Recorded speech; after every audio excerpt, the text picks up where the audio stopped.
Overwhelmingly, the military refused to step aside, and she was under her first long period of house arrest. She spent the years of solitude meditating, listening to the radio and studying, isolation which strengthened her resolve. Once I was under house arrest, I became totally a political animal, because this was my whole existence. Now the outside world is celebrating her freedom. This is Thailand, while keeping up international pressure for decisive political change. To have spent 15 of the last 20 years under house arrest and to have not budged 1 inch from her belief in human rights and democracy and freedom for people in Burma, an inspiring figure for everyone around the world and a great day for democracy and human rights. President Obama issued a statement saying, "She is a hero of mine and a source of inspiration for all." The United States looks forward to the day when all of Burma's people are free from fear and persecution. The UN Secretary-General Ban Ki-moon urged the Burmese authorities to build on today's action by releasing all remaining political prisoners, thought to number over 2,000. So what will Burma's ruling generals do next? They deliberately staged last month's elections before Aung San Suu Kyi's release. And today, news in Burma of her release was tightly controlled. This is what Burmese television was showing as she greeted her supporters. And what can Burma's 50 million people now expect? Many clearly hunger for an end to military rule and the brutality and needless poverty it has imposed. But they must still be fearful that today's euphoria could be short-lived. James Robbins, BBC News. The Irish government has begun preliminary talks with European Union officials about receiving more than £50 billion in emergency loans. Ireland is preparing for another round of spending cuts and tax rises to try to tackle its huge budget deficit. Well, I'm joined now by our business correspondent Joe Lynam. And Joe, what's happened? Well, what happened is Ireland had the biggest property boom and then the biggest property bust. Houses in Ireland are worth nearly half as much as they were 2 years ago. And the developers that built those houses have gone bust and taking with them Irish banks. And so that bank debt has been transferred onto the Irish government. And of course, that's driven up the deficit. Deficits are at 14% and 32% if you add in the once-off bank costs. The markets don't like that, and they have driven up the cost of borrowing for Irish banks because they don't think the Irish government will be able to get this deficit down. And now it looks as if they're approaching the Financial Stability Fund for what I'm hearing between 60 and 80 billion euros. The Irish government may deny that they're in talks, but so too did the Greek government 6 months ago before they accepted 110 billion euros. And I can say that the Greek club that Ireland is about to join is not one that they necessarily do going cap in hand to fellow Eurozone countries for money. Joe, for now, thank you. Our business correspondent, Joe Lynam.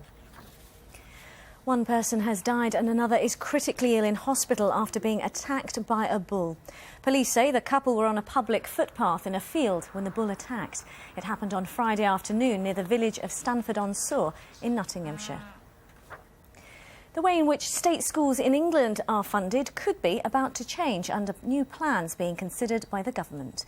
Money would be allocated directly from Whitehall through an education funding agency rather than locally. Critics say the plans threaten the role of local councils, but ministers claim it will improve transparency for parents. Cancer charities have called for better screening programmes after research suggested that 1 in 4 patients in England finds out they have the disease only when they go to hospital in an emergency. It's thought that the findings might help explain why Britain has lower survival rates than many other developed countries. John Brain has the details. The early detection of cancer can be crucial to its successful treatment. But the disease spreads silently through the body. By the time a patient displays any clear symptoms, significant damage may already have been done. Alex Ford considers herself fortunate. Her ovarian cancer manifested itself in an episode of acute pain. I didn't have what would be perceived as cancer symptoms, particularly for ovarian cancer.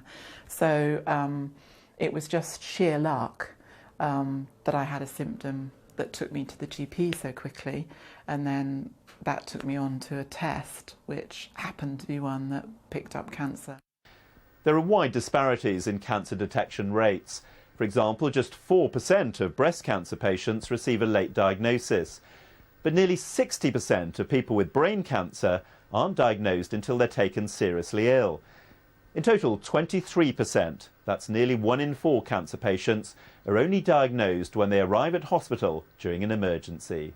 It does matter, and there are differences between this country and other countries in how early people come forward and in how early patients are diagnosed. We do believe that is one of the main factors that leads to us having poorer survival rates in this country. Just stand facing the machine slightly. One reason breast cancer tends to be detected early is because of comprehensive screening programs. Cancer charities want similar checks for other conditions. But they say patients themselves also need to be more proactive. Basic advice is go and see the GP if there's anything you're worried about. If there's symptoms that you don't understand that aren't going away, it's better to be safe than sorry. Survival rates from this deadly disease have improved markedly. But experts believe the issue of late diagnosis needs to be tackled if the UK is to match the success of other European countries. John Brain, BBC News. Now, with all the day's sport, here's Sally Nugent. Riz, thank you. A busy day of Rugby Union International saw a fine England performance against Australia and a record 35-18 win. Wales lost against world champions South Africa, 29 points to 25, and Scotland suffered their worst ever home defeat at the hands of the All Blacks, as Kevin Geary reports. Fire for the pre-match formalities is all very well. Fire in the belly is what's needed when England meet Australia. It was the home side who were inwardly ablaze. The new grey strip might mirror too much the rugby they've played in recent times, but this England seek to paint in more vibrant colours. Adventure allied to aggression, combining to create Chris Ashton's opening try.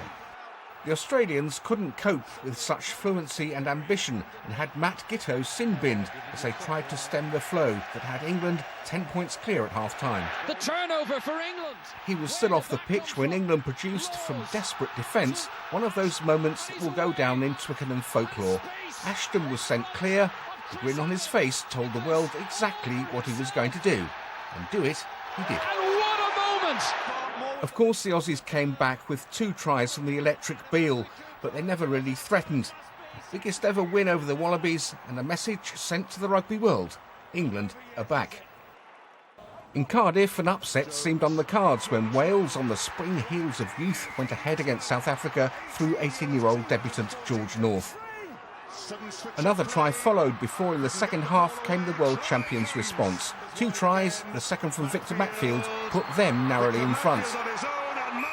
A frantic finish ensued when North pounced for his second try, but Wales were just denied. At Murrayfield, EMC squared was emblazoned on the turf, but even as Dan Parks put Scotland ahead against the All Blacks, it wouldn't have needed Einstein to work out the result. 7 tries later, the tourists had won 49-3. Kevin Geary, BBC News. And in the day's other international, Ireland struggled to beat Samoa in Dublin, eventually winning by 20 points to 10. Now, in the last hour, David Hay has retained his WBA World Heavyweight title. The all-British fight against Audley Harrison ended in the 3rd round when the referee intervened after the challenger had been knocked down by Hay. Now, Match of the Day follows the news here on BBC One, so if you don't want to know the scores, now is the time to leave the room, just for a moment. Nemanja Vidic scored in the final minutes for Manchester United to salvage a draw at Aston Villa. That means Chelsea will have the chance to open up a 6-point gap at the top of the table when they play Sunderland tomorrow.